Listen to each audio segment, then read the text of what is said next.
Et... Oh! Ouch! Et c'est lourd! Ah, c'est sûr que je vais avoir mal dans le dos demain, moi. Ouh là là!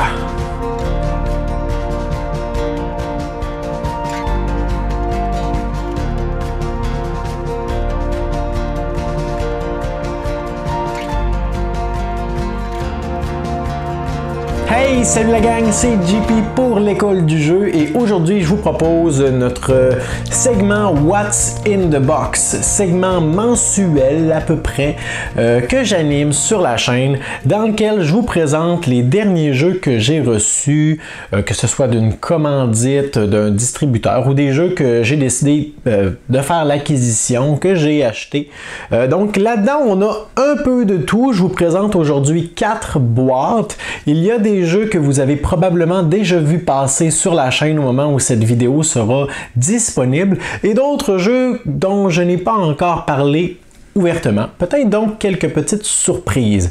Donc je compte sur vous pour me laisser dans les commentaires votre feedback sur les différents jeux que je vais vous présenter aujourd'hui. Y en a-t-il parmi ceux-ci que vous avez déjà eu la chance d'essayer? Quels sont ceux qui piquent votre curiosité? Et avant qu'on regarde le contenu de cette grosse boîte, je vous encourage à vous abonner à notre chaîne et déjà à nous envoyer un joli pouce vers le haut pour nous encourager à continuer à produire les vidéos qu'on fait uniquement pour vous. Maintenant que ceci est dit, on peut aller voir le contenu de cette boîte dans laquelle on retrouve 4 jeux. Donc je commence par un jeu que Sylvain et moi on attendait depuis un bon moment et je dois dire que Sylvain a eu la piqûre. Bon, moi j'ai pas encore en fait eu le tant d'opportunités que ça d'y jouer, mais donc vous avez déjà vu des vidéos circuler sur la chaîne. Il s'agit, eh ben oui, on peut pas vous le cacher, hein, de Keyforge.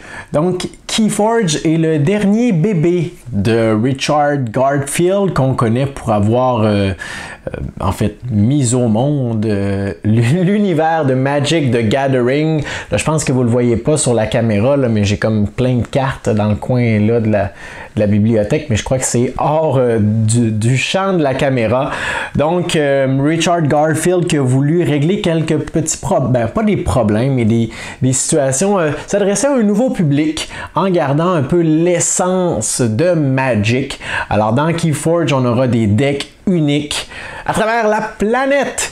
Donc les joueurs vont récupérer des petits boosters comme ceci qui représentent des decks de différentes factions et chacun de ces decks va être d'une composition unique. Donc il n'y aura jamais une autre personne sur la planète qui aura exactement le même paquet que vous. Bon, c'est possible si on exagère et si on va dans les extrêmes que vous et moi on ait le même paquet à l'exception d'une carte. Mais ces paquets restent uniques. Alors c'est un jeu pour 2 joueurs où on va s'affronter en duel.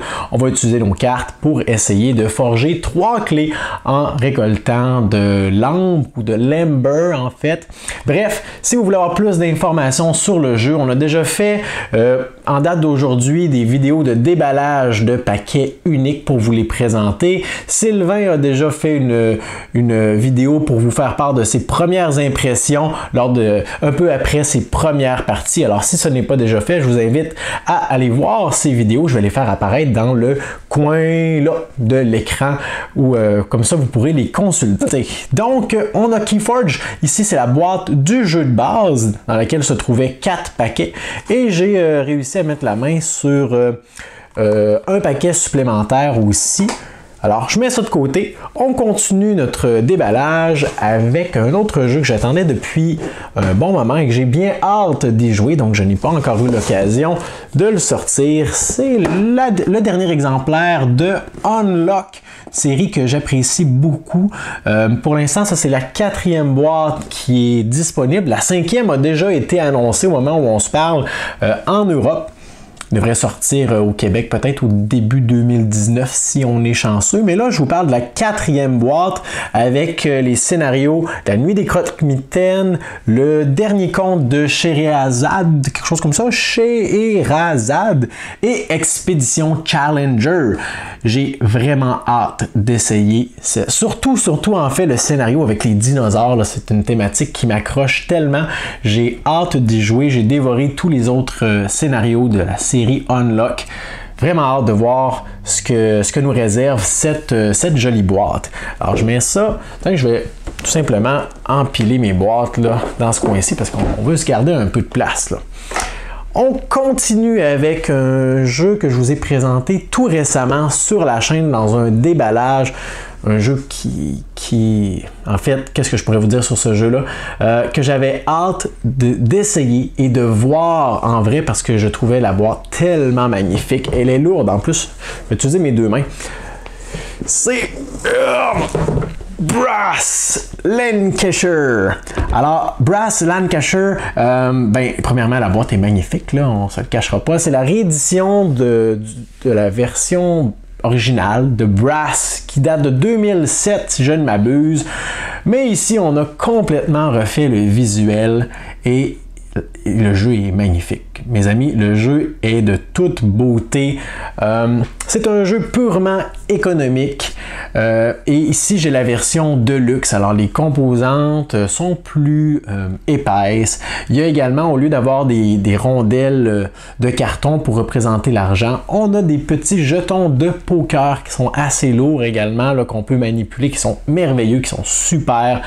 Alors, j'ai pas encore eu l'occasion d'y jouer. Je vous ai par contre fait un déballage sur la chaîne si vous voulez aller voir vraiment le contenu et constater par vous-même à quel point ce jeu est de toute beauté. Vous irez consulter encore une fois la vidéo qui est disponible dans le coin de l'écran juste ici. Alors Brass, vraiment probablement un de mes prochains jeux à sortir sur la table parce que mes attentes sont très élevées pour ce petit bébé. Le dernier jeu qui se trouve dans ma boîte, et non le moindre, est un jeu qui reprend un peu en fait le concept de Keyforge avec les boîtes uniques et probablement que ça a quelque chose à voir avec le nom de l'éditeur parce que c'est le même dans les deux cas. Il s'agit de Fantasy Flight Games qui a décidé d'emprunter une nouvelle avenue avec les jeux uniques. Vous l'aurez deviné, il s'agit de Discover, la version française Terre Inconnue. Un jeu qui a attiré mon attention justement par sa thématique, aussi le fait que le contenu de chaque boîte est unique, encore une fois sur la planète. Je ne sais pas si je vais aimer. J'ai hâte de voir, je lui donne sa chance. J'avais l'impression au début que c'était peut-être un peu trop léger, c'est ce que les critiques générales disaient. Il y a 5 scénarios dans cette boîte. Il y a 2 types de terrains également dans cette boîte, sur un total, je crois, de 5 possibilités, mais peut-être que je me trompe. Alors, il est possible d'avoir, par exemple, les types de terrains. Il y a l'île, la montagne, le marais, les terres enneigées et le désert, je crois que il y a peut-être la forêt aussi. Bref, environ 5 ou 6 territoires différents à l'intérieur de cette boîte. J'en ai 2. Il y a 5 scénarios aussi qu'on peut vivre dans chacun de ces territoires. Mais c'est tout ce que c'est tout ce que je connais du jeu vraiment. Je n'ai pas encore lu les règles. En fait, j'ai lu seulement les 2 premières qui parlent un peu plus des composantes et du but du jeu, une espèce de but de jeu de survie. Mais c'est vraiment tout ce que je connais. Je vous encourage à rester à l'écoute ou à l'affût de la chaîne dans les prochaines peut-être semaines. Sylvain et moi, on prévoit un projet spécial en parallèle l'un avec l'autre en lien avec cette jolie boîte. Alors peut-être que je vends un peu la mèche, mais Sylvain a également en sa possession une copie de Discover. Mais pour ce qui est de Sylvain et pour moi, on n'a pas encore analysé son contenu, même si moi je l'ai ouvert pour récupérer les règles. J'ai pas ouvert quoi que ce soit des enveloppes de cartes ou ouvert les les livrets de scénario. J'ai rien touché, j'ai simplement retiré les règles et commencé à feuilleter un peu au début. Alors, ce jeu-là me garde encore tout plein de surprises. J'ai bien hâte de le découvrir. En fait, tous les jeux que je vous ai présentés aujourd'hui m'excitent au plus haut point. J'ai hâte de rejouer à Keyforge. J'ai extrêmement hâte de me lancer dans l'aventure de Unlock et de découvrir chacun de ces scénarios. Je crois que le soir où on va s'asseoir pour en faire un, on n'aura pas le choix de se taper les 3 scénarios les uns en arrière de l'autre. J'ai hâte de me lancer dans Brass, qui a l'air tellement fluide, tellement agréable, tellement beau, et j'ai hâte d'être surpris par Discover et ce qu'il a à offrir. Alors voilà vraiment les 4 jeux que j'ai reçus dernièrement. J'en reçois probablement d'autres cette semaine. Je ne savais pas encore si je devais vous présenter ces 4-là rapidement ou attendre d'en avoir plus pour vous les présenter. Bref, les jeux que je vais recevoir d'ici les prochains jours, je vous ferai un autre What's in the Box au mois de décembre. Aujourd'hui, c'était vraiment les 4 jeux que je voulais vous présenter et je ne saurais dire lequel m'excite le plus.